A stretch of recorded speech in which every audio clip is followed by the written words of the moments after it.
Good morning, student beta. My name is Gaurav, your maths faculty from VMC Vidyamandir classes Delhi in collaboration with Saraswat international school Vapi.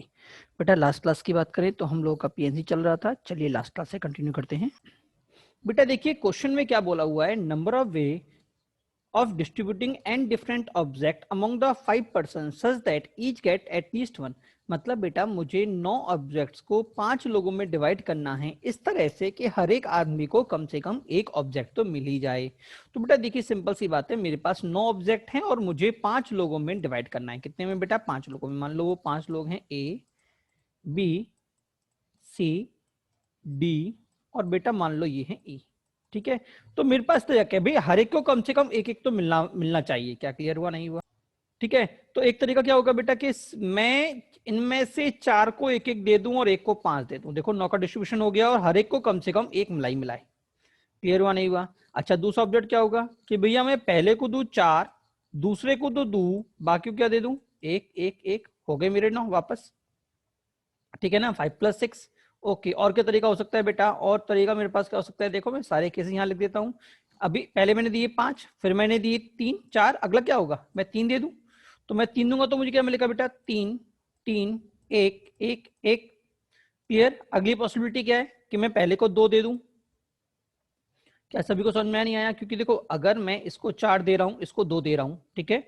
अगला बेटा अगर मैं इसको 4 continue रखता हूं, ठीक है, अगर मैं इसको 4 कंटिन्यू रखता हूं, इसको 2 देता हूं और इसको इसको 1 देता हूं, इसको 2 देता हूं, तो बेटा एक्चुअल में मेरा ये वाला केस, पहला वाला केस और दूसरा वाला केस बराबर है, एक ही बात है। क्योंकि यहाँ पे एबीसीडी मैंने डिवाइड की है, ये चीज तो मैंने डिवाइड की है, ठीक है।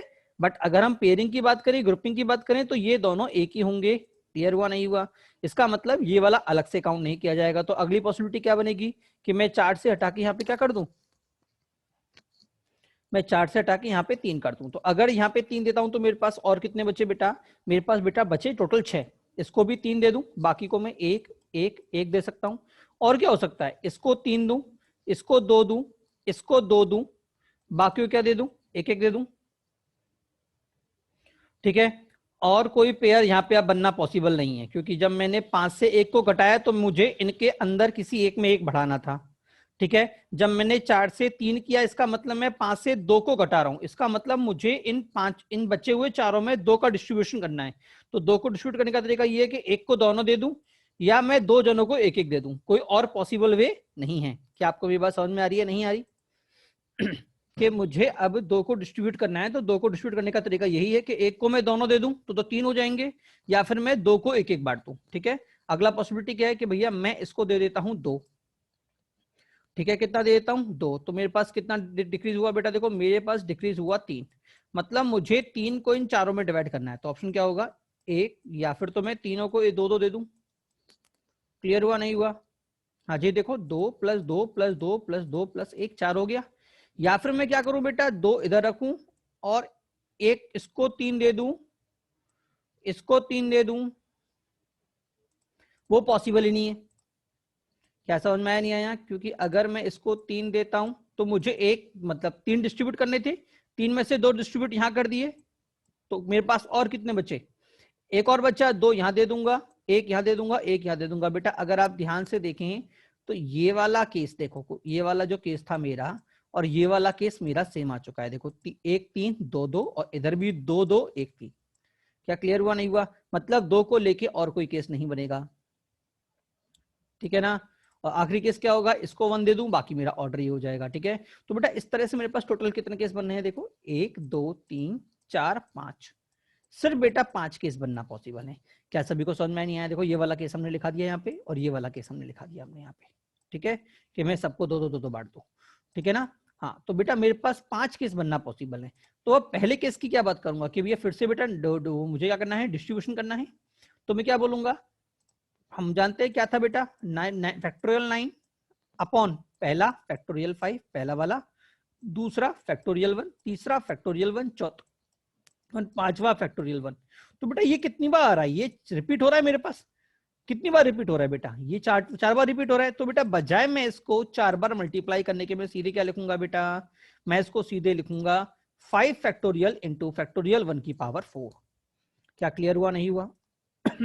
ठीक है, और जितना भी मेरे पास, हमने कहा था जितने ही मेरे पास रिपीटेशन होते हैं, जितने ही मेरे पास रिपीटेशन होते हैं उतने फैक्टोरियल का बेटा मुझे डिवाइड करना पड़ता है। कैसे करना पड़ता है? अगर मैं इसी की बात करूं तो एक्चुअल में हमारे पास ये होना चाहिए था factorial 9 upon factorial 5 factorial 1 factorial 1 factorial 1 और फैक्टोरियल 1।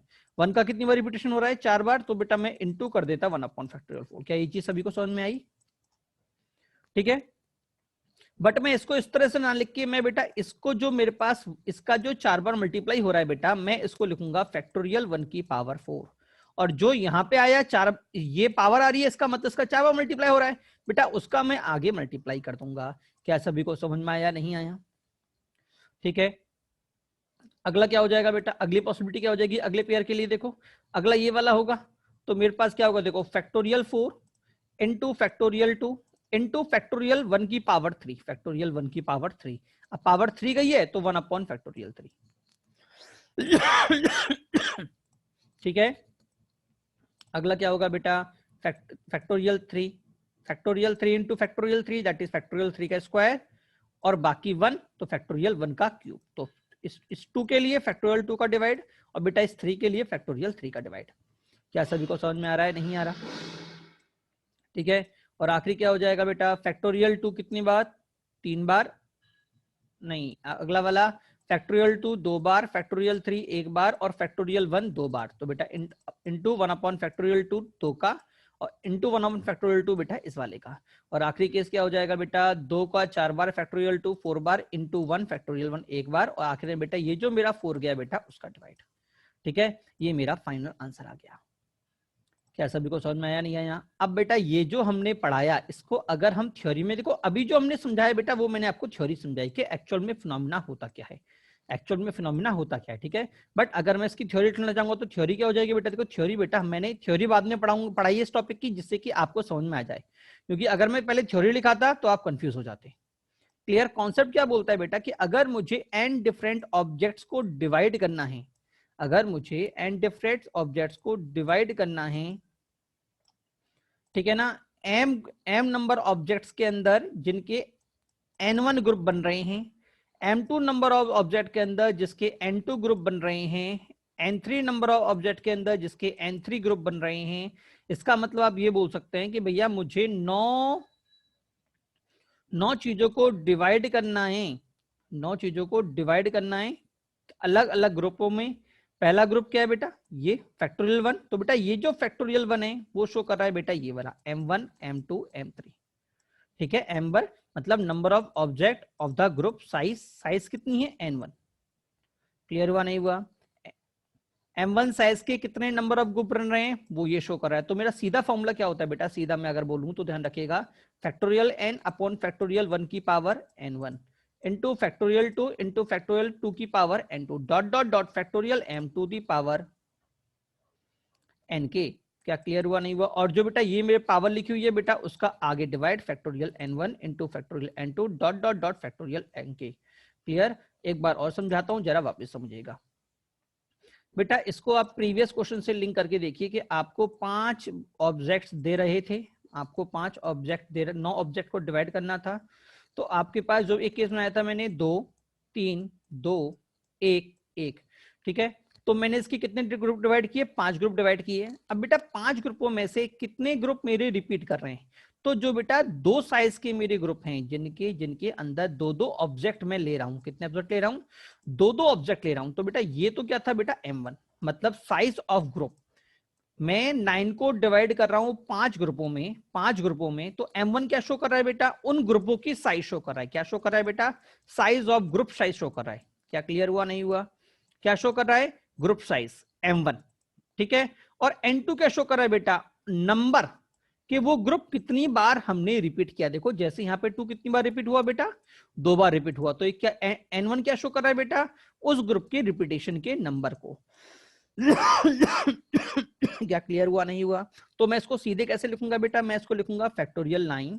तो पहला ग्रुप कौन सा बना बेटा? पहला ग्रुप बना जिसका साइज कितने था? 2। तो 2 ग्रुप, 2 साइज का पहला ग्रुप बना। और ये ऐसे कितने ग्रुप बने बेटा? 2 ग्रुप बने। तो बेटा वो मैंने लगा दिया पावर में। ठीक है, अगला ग्रुप कितना बना बेटा? फैक्टोरियल 3 साइज का। ठीक है। और फैक्टोरियल 3 से कितने ग्रुप बने बेटा? सिर्फ एक ग्रुप बना, तो बेटा मैंने वो लगा दिया पावर में फैक्टोरियल 1। ठीक है। अगला ग्रुप किस साइज का बना बेटा? अगला ग्रुप बना बेटा 1 की साइज का। और कितने ग्रुप बने बेटा ऐसे? वो बेटा मेरे पास बने 2 ग्रुप, तो बेटा उसको मैंने लगा दिया पावर में।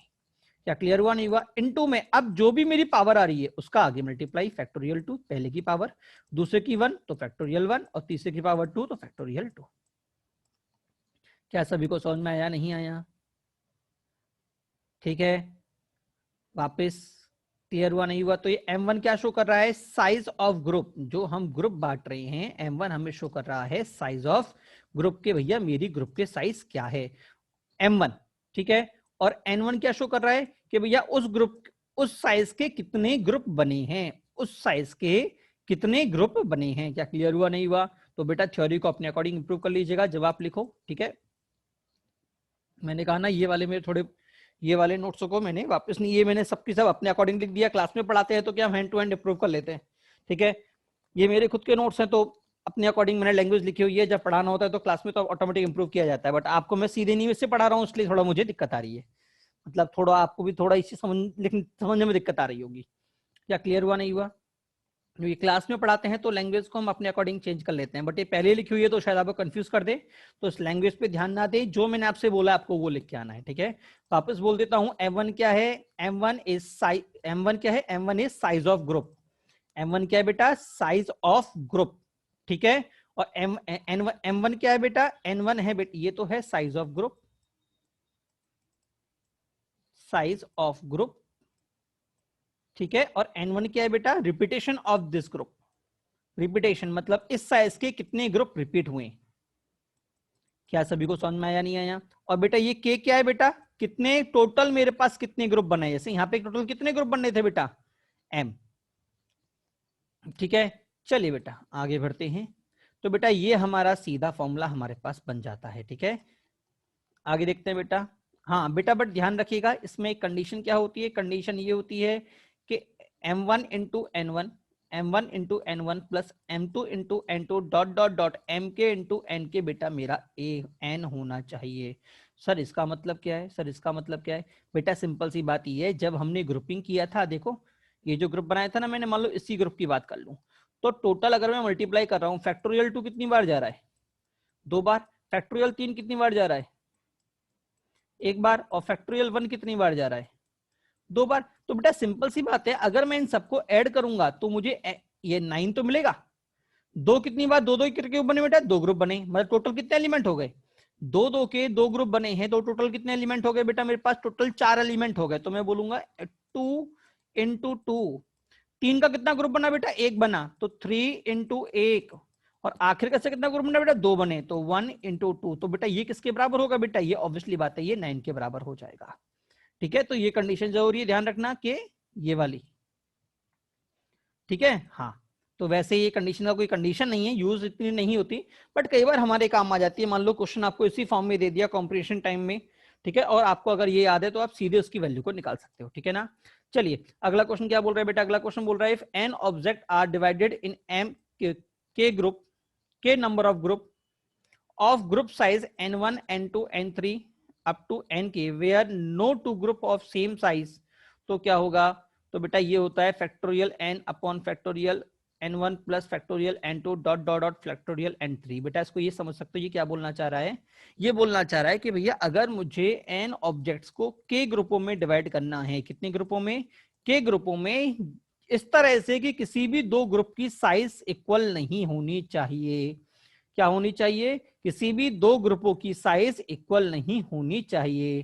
ठीक है, मान लो पहले ग्रुप की साइज n1 है, दूसरे की साइज n2 है, तीसरे की साइज n3 है, टोटल मेरे पास के ग्रुप बनने वाले। क्या सभी को समझ में नहीं आया? मैंने आपसे बोला था 9 का अगर मैं ग्रुप, 9 को अगर मैं 5 ग्रुपों में डिवाइड करता हूं तो के क्या शो कर रहा है बेटा? के शो कर रहा है 5 ग्रुपों को।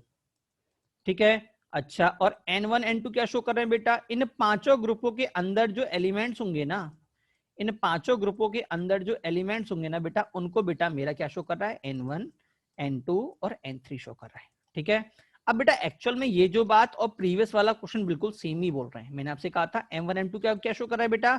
साइज ऑफ ग्रुप बोल रहा था, मैंने नहीं बोला था। और ये n1 n2 n3 क्या शो कर रहे थे बेटा? रिपीटेशन। बट इधर मैं क्या बोल दे रहा हूं कि कोई भी ग्रुप सेम नहीं होना चाहिए, और अगर कोई भी ग्रुप सेम नहीं होगा इसका मतलब ये छोटा वाला ही क्या होगा, 1 होगा, ये भी क्या होगा, 1 होगा, ये भी क्या होगा, 1 होगा, और ये सब भी क्या हो जाएंगे, 1 हो जाएंगे।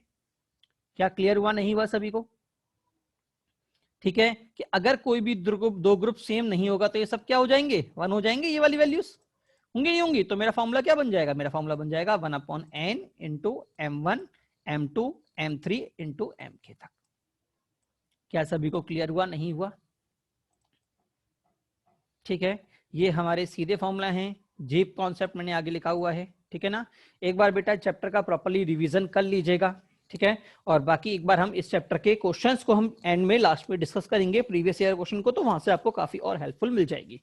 ठीक है, चलिए अगला हेडिंग देखिए बेटा। अगला हेडिंग है बेटा arrangement of like groups, arrangement of like groups. ठीक है, सबसे पहली बात देखिए बेटा, मान लो मुझे किसी भी आपको ये हम पहले ही बता चुका हूं कि भैया अगर मुझे लेटर्स को मान लो आपको दे दिया डैडी, क्या दे दिया, डैडी, और आपको बनाना है भाई कितने नंबर ऑफ मेरे ग्रुप पॉसिबल होंगे, तो मैं क्या बोलूंगा, फैक्टोरियल 5 अपॉन फैक्टोरियल 3। 3 क्यों बेटा, क्योंकि बेटा मैंने कहा था number of repetition, number of repetition D, D और डी कितनी बार रिपीट हो रहा है बेटा, 3 बार।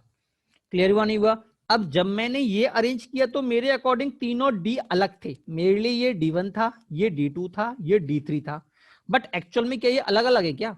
अगर मैं मान लो ये D1 बोल रहा हूं, A D2 बोल रहा हूं अलग अलग नहीं है ना, तो बेटा मेरे लिए और उनके लिए दोनों मीनिंग अलग अलग होंगे। ठीक है, तो जो फैक्टोरियल 5 आपने निकाला ना, उस केस में बेटा उसने तीनों डी को अलग अलग लिया है। ठीक है, बट एक्चुअल में तीनों सेम है, तो बेटा उस एरर को रिमूव करने के लिए बेटा हमने क्या किया, फैक्टोरियल 3 से डिवाइड कर दिया, जो कि मेरे एक्स्ट्रा लेटर्स गए थे। क्या सभी को समझ में आया, नहीं आया? जैसे मैं सिंपल सी बात बोलता हूं, मैं बोलता हूं daddy D A double D Y। ठीक है, अब देखो मेरे लिए D1 D2 D3। ठीक है, तो बेटा इन तीनों को मैं कितने तरीके से अरेंज कर सकता हूं, देखो इसको D2 A D1 D3 Y बोल सकता हूं, और क्या बोल सकता हूं बेटा, इधर D1 आ गया, D3 लेके A D2 D1 बोल सकता हूं, और क्या हो सकता है बेटा, और हो सकता है बेटा देखो D1 को लेके A D3 D2 Y हो सकता है बेटा, और क्या हो सकता है बेटा, D2 को लेके D2 A D3 D1 Y हो सकता है, और क्या हो सकता है बेटा, और हो सकता है D3 A D1 D2 Y हो सकता है। ठीक है, तो बेटा जो आपने ऊपर वाला केस निकाला फैक्टोरियल 5, बेटा उसने इन सभी को अलग अलग काउंट किया, बल्कि हम जानते हैं सारे डी सेम है, इसका मतलब ये जो ये सारे केसेस जो मैंने काउंट किए हैं ये सभी क्या है, ये एक्चुअल में सिर्फ एक केस है, ना कि 6 केस। क्या क्लियर हुआ, नहीं हुआ? तो बेटा इस एरर को रिमूव करने के लिए, बेटा इन तीनों लेटर्स की वजह से कितनी एक्स्ट्रा एरर आई बेटा, मेरे पास 6 केसेस एक्स्ट्रा आ गए, तो बेटा इसको रिमूव करने के लिए मुझे फैक्टोरियल 3 से डिवाइड करना पड़ा, जिससे कि 6 अपॉन फैक्टोरियल 3 होने पे वो क्या हो जाए बेटा, वो अपने प्रॉब्लम को खत्म करके बेटा मेरे पास क्या हो जाए, 1 हो जाए। क्या क्लियर हुआ, नहीं हुआ? ठीक है, चलिए अगली हेडिंग अगला क्वेश्चन देखिए बेटा। अगला क्वेश्चन आपको बोल रखा है number of word which can be made by all letter of Mahabharata. बेटा देखिए अगर मैं बात करूं तो बेटा टोटल मेरे पास 10 लेटर्स हैं। कितने लेटर्स हैं बेटा, 10 लेटर्स हैं। बेटा इन 10 लेटर्स में रिपीटेशन कितने का हो रहा है बेटा, मेरा हो रहा है एक तो ए का रिपीटेशन, देखो 1 2 3 4 बार, और बेटा दूसरा रिपीटेशन हो रहा है बेटा एच का कितनी बार बेटा, 2 बार। तो आंसर क्या होगा, 10 factorial upon 4 factorial into 4 factorial. ठीक है, चलिए अगला क्वेश्चन है बेटा मेरे पास। अगला क्वेश्चन है कंसीडर द असेसिनेशन को मुझे बेटा अरेंज करना है इस तरह से, arrange them if no vowel are consecutive. आपको इस तरह से अरेंज करना है कि कोई भी वोवल कंसेक्यूटिव नहीं होना चाहिए। बेटा देखो सिंपल सी बात ये है कि मेरे पास टोटल लेटर्स कितने हैं बेटा, मेरे पास टोटल बेटा 13 लेटर्स हैं।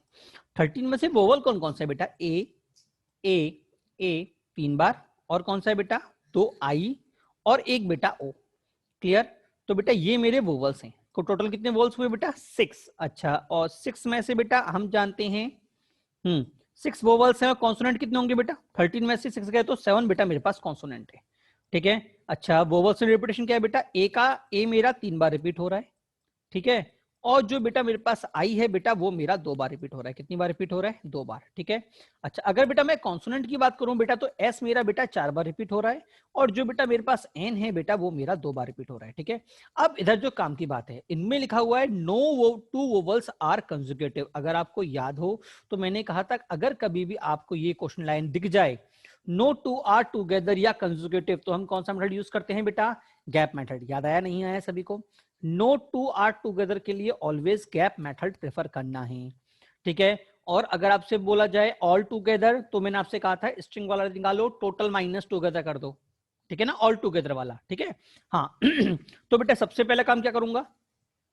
देखो, हाँ मुझे वोवल्स को सेट करना है, सॉरी वोवल्स को इस तरह सेट करना है कि कोई भी दो साथ में ना आए।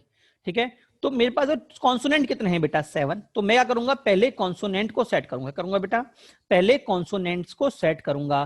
तो बेटा मेरे पास कॉन्सोनेंट कितने हैं बेटा? 7। रिपीटेशन कितना हो रहा है? एक का 4 और एक का 2। तो पहला काम क्या होगा? 7 factorial upon 4 factorial into 2 factorial. किसके लिए बेटा? Arrangement of consonant, arrangement of consonant. अगला काम क्या होगा? जैसे बेटा मैंने कॉन्सोनेंट को अरेंज कर दिया तो मेरे पास गैप कितने दिख गए मुझे? अगर 7 कॉन्सोनेंट तो गैप कितने दिखेंगे बेटा? 8। क्या क्लियर हुआ नहीं हुआ? तो अब मेरे पास इन 8 गैप में कितने वोवल्स को भरना है बेटा? मुझे बेटा इन 8 गैप में बेटा 6 वोवल्स को भरना है। तो अगला काम क्या होगा बेटा? 8C6। क्या होगा बेटा? 8C6। मतलब इन गैप्स में उन 6 गैपों को चुनना जिसके अंदर मैं इन वोवल्स को भर रहा हूं। क्या क्लियर हुआ नहीं हुआ? और बेटा जब मैं गैप को सिलेक्ट कर दूंगा, अब अरेंजमेंट तो करना पड़ेगा ना गैपों में, कौन सी जगह कौन सा वोवल बैठेगा। उसके लिए क्या होगा बेटा? 6 फैक्टोरियल, बट रिपीटेशन भी है तो अपॉन में ए के लिए 3 फैक्टोरियल और आई के लिए बेटा 2 फैक्टोरियल। क्या सभी को समझ में आया नहीं आया? ठीक है। अच्छा क्वेश्चन था, इतना हार्ड नहीं था बट अच्छा क्वेश्चन था। ठीक है। चलिए इसी का सेकंड पार्ट देखते हैं। आपसे बोल रहा है बेटा व्हेन एस आर सेपरेट, और मैं बोलूं no two S are together, no two S are together. बेटा देखिए मुझे बोला गया है when S are separate no two S are together. मैंने कहा था नो टू आर टूगेदर का मतलब गैप मेथड यूज करना है। ठीक है। अब बेटा पहली बात हम देखते हैं मेरे पास टोटल कितने हैं बेटा? मेरे पास टोटल है 13। 13 में से अगर मैं एस को हटा दूं तो बेटा मेरे पास कितने बचे? 9। तो मेरा पहला काम क्या होगा? इन 9 को अरेंज करने का। तो क्या होगा बेटा? 9 फैक्टोरियल। अब बेटा इसमें रिपीटेशन किसका हो रहा है बेटा? इसमें आ रहे हैं बेटा 2 तो एन आ रहे हैं। ठीक है। 3 ए आ रहे हैं और 2 आई आ रही हैं। तो 3 factorial into 2 factorial into 2 factorial. अब बेटा जब मैं इनको अरेंज कर दूंगा तो मेरे पास कितने गैप प्रकट हुए? 10 गैप। और 10 में से कितने ही चुनने हैं बेटा? 4। तो मैं क्या बोलूंगा? 10C4। और उसके बाद जब मैंने 4 गैप चुन लिया तो 4 गैप मैनेज करने का तरीका 4 फैक्टोरियल, और चारों ही सेम है तो अपॉन 4 फैक्टोरियल। क्या क्लियर हुआ नहीं हुआ सभी को? बेटा देखो पीएनसी हार्ड नहीं है, बट आपको एक एक स्टेप सोच सोच के करनी पड़ती है कि पहले काम मैंने ये किया, पहला काम मैंने ये किया, अगला मैंने ये किया। अगर आप एक एक प्रोसेस को सोचते हुए जा रहे हो तो बेटा क्वेश्चन आपके लिए बहुत इजी है। बट अगर आप सोचोगे आप पूरा एक साथ सॉल्यूशन एक साथ सोच लो तो बेटा क्वेश्चन नहीं होगा। आपको क्वेश्चन को स्टेप बाय स्टेप सोचते हुए आगे बढ़ना पड़ेगा। ठीक है। अगला क्वेश्चन क्या बोल रहा है? Without changing the order of vowels, without changing the order of vowels. बेटा देखो जब हमने आपको पढ़ाया था कि वोवल्स का ऑर्डर चेंज नहीं होना चाहिए, तो मैंने आपसे कहा था इसका मतलब कि जो मेरे वोवल्स हैं वो अपनी पोजीशन नहीं छोड़ेंगे, उनको अरेंज करने का सिर्फ वही प्लेसेस होगा। जैसे मैं इस क्वेश्चन की बात करूं तो मेरे पास वोवल कौन कौन सी पोजीशन पे है? देखो बेटा मेरे पास 1 2 3 4 5 6, मतलब मैं इन वोवल्स को इन 6 पोजीशन पे ही अरेंज कर सकता हूं, कहीं और नहीं भेज सकता।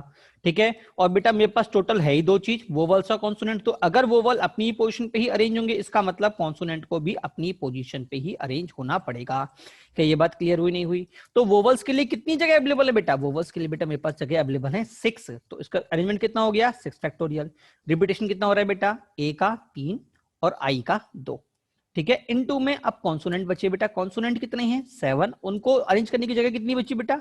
सिर्फ 7, क्योंकि मैं उनकी प्लेस को चेंज नहीं कर सकता।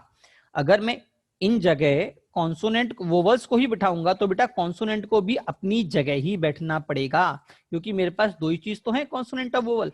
अगर वोवल अपनी जगह बैठ रहे हैं तो कॉन्सोनेंट के लिए ऑप्शन नहीं बचता, उनको भी अपनी जगह ही बैठना पड़ेगा। तो यहाँ पे क्या हो जाएगा? 7 फैक्टोरियल, 2 बार एस रिपीट और 2 बार एन रिपीट। मेरा आंसर आ गया ये। Is clear to all? Simple question था, ये हमारा आंसर आ गया। ठीक है। अब अगला क्वेश्चन देखिए। अगला क्वेश्चन है बेटा number of numbers greater than A billion using 230342225। बेटा अगर हम इस प्रीवियस क्वेश्चन में ध्यान से देखें तो बेटा प्रीवियस क्वेश्चन में मुझे क्वेश्चन मैंने थोड़ा सा अलग पढ़ लिया था, सॉल्यूशन अलग है। हाँ बेटा, जो मैंने आपको आंसर बताया था वो क्या था कि if vowels and consonant do not change its place, ठीक है, वो उसका आंसर ये था। क्वेश्चन नया लिख लेना फिर, if vowels do not change its place, ठीक है, जो अभी मैंने आपको आंसर बताया था वो उसका बताया था। ये क्वेश्चन बेटा कुछ और है, विदाउट चेंजिंग द ऑर्डर। इधर ध्यान रखिएगा, इधर एग्जामिनर बोल रहा है कि उसका ऑर्डर चेंज नहीं होना चाहिए, ऑर्डर चेंज नहीं होना चाहिए। तो बेटा क्वेश्चन ये अलग है, जरा ध्यान से देखिएगा। जो अभी मैंने आपको सॉल्यूशन बताया था वो किसके लिए था, if vowels do not change its position, अगर वोवल्स अपनी पोजीशन चेंज नहीं कर रहे हैं, ठीक है। थोड़ा शायद क्वेश्चन में मिसकम्युनिकेशन हो गया। हाँ, ये क्वेश्चन क्या पूछना चाह रहा है बेटा, विदाउट चेंजिंग द ऑर्डर, मतलब वोवल्स अपना ऑर्डर चेंज नहीं करेंगे। जैसे मैंने बोला भाई मेरे पास टोटल 6 वोवल्स हैं, 7 कॉन्सोनेंट हैं, ठीक है। तो उसने क्या कहा है कि वोवल्स जिस ऑर्डर में है ना, ऑर्डर क्या है देखो, ए आई ओ एन, इसी ऑर्डर में होनी चाहिए, बट कहीं भी हो सकते हैं। इनके पूरे अरेंजमेंट के अंदर जो मेरे पास 13 प्लेसेस हैं फिल करने के लिए, मैं बोलता हूं मेरे पास 13 प्लेसेस हैं, 1 2 3 4 5 6 7 8 9 9 9 9 10 11, हाँ 1 2 3 4 5 6 7 8 9 10, अभी भी कम पड़ गई।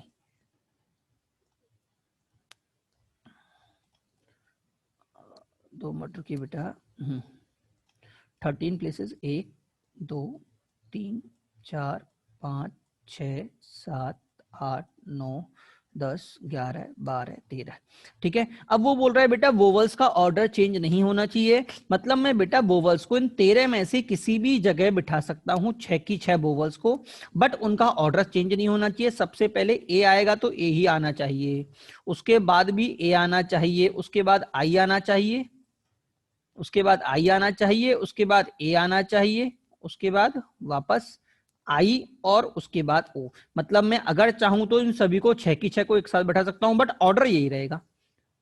क्लियर हुआ नहीं हुआ? और अगर मैं चाहूं तो एक को ए यहां बैठा दिया, एक ए यहां बैठा दिया, अगला आई यहां बैठा दिया, फिर एक ए यहां बैठा दिया, फिर आई यहां बैठा दिया, ओ यहां बैठा दिया। मतलब मैं इन 13 पोजीशन में से इन 6 की 6 वोवल्स को कहीं भी बैठा सकता हूं, बट इनका ऑर्डर चेंज नहीं होगा। क्या क्लियर हुआ नहीं हुआ? इसका मतलब बेटा देखो, हमने क्या कहा, ऑर्डर क्या होता है, अगर आपको याद हो, ऑर्डर का मतलब अरेंजमेंट, याद आया? ठीक है। इसका मतलब यहां पे इसके पास सिलेक्शन के लिए तो ऑप्शन है कि मैं कहां पे बैठूंगा 13 में से, वो हम इसको ऑप्शन दे रहे हैं, ठीक है। बट सिलेक्शन के बाद अरेंज करने का हम उसको ऑप्शन नहीं दे रहे, हम कह रहे हैं कि भाई तुझे इसी तरह से अरेंज होना है। क्या मेरी बात समझ में आई नहीं आई? हम इन 6 की 6 को इन 13 में से पोजीशन सिलेक्ट करने का ऑप्शन तो दे रहे हैं, बट सेलेक्ट करने के बाद, पोजीशन छांटने के बाद, उन पोजीशन पे आपस में अरेंज करने का ऑप्शन हम लोगों ने रिमूव कर दिया। क्या ये बात सभी को क्लियर हुई नहीं हुई? इसका मतलब मुझे क्या करना है, मुझे सिर्फ सिलेक्शन करना है। अरेंजमेंट क्या होगा, सिर्फ एक ही अरेंजमेंट पॉसिबल है कि भैया ये इसी ऑर्डर में आए, किसी और ऑर्डर में नहीं आए। क्या सभी को समझ में आए? याद है ना, राम राम श्याम के बाद आएगा, श्याम मोहन के बाद आएगा, याद है? तो वो मैंने कहा ना, 3 अरेंजमेंट में से हम सिर्फ एक अरेंजमेंट काउंट कर रहे हैं। हाँ, तो यहाँ पे इनके पास सिलेक्शन का ऑप्शन तो है, बट सेलेक्ट होने के बाद अरेंज करने का ऑप्शन नहीं है, क्योंकि अरेंज आपने ऑलरेडी कर दिया है। ये सिर्फ एक ही तरीके से अरेंज हो सकते हैं। तो सबसे पहला काम क्या होगा, सिलेक्शन, कि भैया इनके पास सिलेक्शन करना पड़ेगा 13 में से किसी 6 जगह का सिलेक्शन, जहां पे ये वोवल्स को बिठाऊंगा, ठीक है। बट किस ऑर्डर में बिठाऊंगा वो बेटा मेरा फिक्स है, तो बेटा वो मेरा आ गया 1। क्या क्लियर हुई नहीं हुई? अब बेटा 13 में से 6 भर गई, बची कितनी, 7 प्लेसेस, तो 7 factorial into 4 factorial into 4 factorial. क्या क्लियर हुआ नहीं हुआ सभी को? अच्छा क्वेश्चन था, फिर से एक नया कॉन्सेप्ट आपको सीखने को मिला। तो अगला क्वेश्चन क्या बोल रहा है बेटा, सिंपल सी बात है, मुझे वो नंबर निकालना है जो 1 मिलियन से बड़ा हो। बेटा 1 मिलियन से बड़ा होने का मतलब जो उसकी फर्स्ट डिजिट हो बेटा वो 1 या 1 से बड़ी हो, 1 या 1 से बड़ी हो, ठीक है। बेटा अगर मैं ध्यान से देखूं तो बेटा यहाँ पे 1 से छोटी सिर्फ एक ही डिजिट है, 0, ठीक है। तो मैं क्या करूंगा, मैं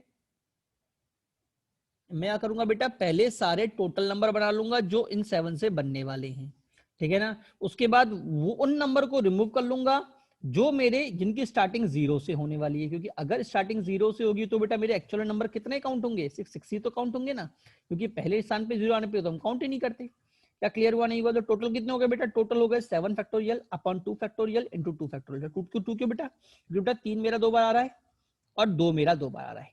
क्या क्लियर हुआ नहीं हुआ? ये वो सभी नंबर जो इन 7 से बन सकते हैं, ठीक है। और ये कौन से बेटा? ये वो नंबर जिनकी स्टार्टिंग किससे हो रही है? 0, इनके फर्स्ट प्लेस में है, मतलब 6 में से आपने फर्स्ट प्लेस पे 0 को फिक्स कर दिया।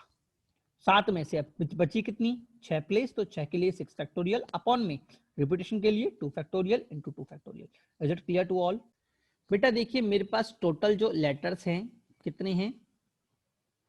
13 लेटर्स हैं। 13 में से 15 लेटर्स हैं, 15 में से 3 सी है, ठीक है। अब हमने कहा है कि वो 7 नहीं बैठने चाहिए, इसका मतलब सिंपल सी बात है बेटा, गैप मेथड। तो पहले बालों को बैठाओ, 12 फैक्टोरियल, रिपीटेशन कितना? 5 बार ए, 3 बार बी और 2 बार 1 2 3 5 प्लस 2 मिनट बेटा, 5 प्लस 3 8, 8 प्लस 3 8 प्लस 3 11, 11 प्लस 3 15, 15। अच्छा ई बेटा, हाँ कुछ क्वेश्चन में इंप्रूवमेंट करिए या फिर तो आप, या फिर इसको 2 करिए, क्योंकि मैं टोटल लेटर कितने, अच्छा 15 हो रहे हैं ना? हाँ 15 हो रहे हैं, क्या दिक्कत है? कोई दिक्कत नहीं है। हाँ 15 में से देखो बच्चे कितने हैं? 12, तो 12 फैक्टोरियल। ए के लिए 3 बार 5, बी के लिए 3 बार 3, और ई के लिए बेटा कितना आएगा? बेटा ई के लिए आएगा बेटा 3 फैक्टोरियल, ठीक है ना। आगे क्या हो जाएगा बेटा? 12 में से फिर पोजीशन कितनी दिखी बेटा मेरे पास? हाँ इसको इंप्रूव कर लीजिएगा बेटा, जब कॉपी देखिए 3 फैक्टोरियल है, क्या आएगा? 3 फैक्टोरियल 3 बार ई के लिए, ठीक है। आगे पोजीशन कितनी बनी बेटा? 13 ई पोजीशन बनी। 13 में से बेटा सी को कितनी से बैठा सकता हूँ? गैप। ये बात क्लियर हुई नहीं हुई? 12 को बिठाने के बाद पोजीशन अपेयर हुई 13, गैप जो अपेयर हुए, गैप में से कितने गैप चाहिए बेटा मुझे? 3, तो 13 सी 3, और अंदर अरेंजमेंट कितना हो जाएगा बेटा? 3 factorial upon 3 factorial. Is it clear to all? ठीक है, चलिए आगे बढ़ते हैं। बेटा देखिए पहला क्वेश्चन हमसे बोल रहा है, from how many different arrangement can be made using mathematics. पहला, how many word begin with C. बेटा सिंपल सी बात है, अगर सी से बिगिन करना है तो पहली पोर्शन को फिक्स कर दो, ठीक है। तो पहला तो सिंपल पूछा आपसे अरेंजमेंट, तो 11 वर्ड्स हैं, 11 फैक्टोरियल अपॉन 11 कितने? 1 2 3 4 5 6 7 8 9 10 11, ठीक है। रिपीटेशन किसका हो रहा है बेटा? देखो रिपीटेशन हो रहा है एक तो m का 2 बार और a का हो रहा है बेटा 2 बार, ठीक है। बाकी को रिपीट नहीं करा, तो 11 factorial upon 2 factorial into 2 factorial into 2 factorial, ठीक है। अब ये क्या बोल रहा है बेटा? Begin with C. Begin with C का मैं करूंगा, इसका मतलब मैं पहली पोजीशन पे फिक्स कर दे रहा हूं। अगर मैं पहली पोजीशन पे किसी एक लेटर को मैंने बिठा दिया, तो अब मेरे पास कितनी पोजीशन बची बेटा? मेरे पास अब मेरे पास बेटा बची 10 पोजीशन। कितनी बची? 10 पोजीशन। और 10 को अरेंज करने का तरीका कितना हो जाएगा बेटा? 1, पहली के लिए 1 इंटू 10 फैक्टोरियल अपॉन में repetition 2 factorial into 2 factorial into 2 factorial. Clear हुआ नहीं हुआ? अच्छा अब दूसरा भी देखिएगा बेटा, दूसरा क्या बोल रहा है बेटा? दूसरा बोल रहा है begin with T. Begin with, how many letter begin with T? अरे एक मिनट आओ बेटा, टी भी मेरे पास 2 बार है, देखो टी भी क्या है मेरे पास? 2 बार है, ठीक है। तो अगर बेटा मेरे पास टी 2 बार है, तो बेटा पहली पोजीशन के लिए कितने लेटर अवेलेबल है बेटा? मेरे पास 2 लेटर अवेलेबल हैं, ठीक है, वो आ गए 2, ठीक है ना। अब बचे हुए 10 के लिए बेटा, बचे हुए 10 के लिए इंटू 10 फैक्टोरियल, ठीक है। बट बेटा रिपीटेशन कितनों का हो रहा है? देखो 2 टी हैं, 2 ए हैं और 2 एम हैं, तो बेटा ये मेरा अगला आंसर आ गया। क्या क्लियर हुआ नहीं हुआ सभी के लिए? चलिए आज की क्लास ये फिनिश करते हैं बेटा, अगली क्लास में क्वेश्चन नंबर 81 से हम कंटिन्यू करेंगे। क्लियर हुआ नहीं हुआ? क्वेश्चन नंबर 81 बहुत मजेदार क्वेश्चन है, ठीक है। चलिए बात करते हैं अगली क्लास से।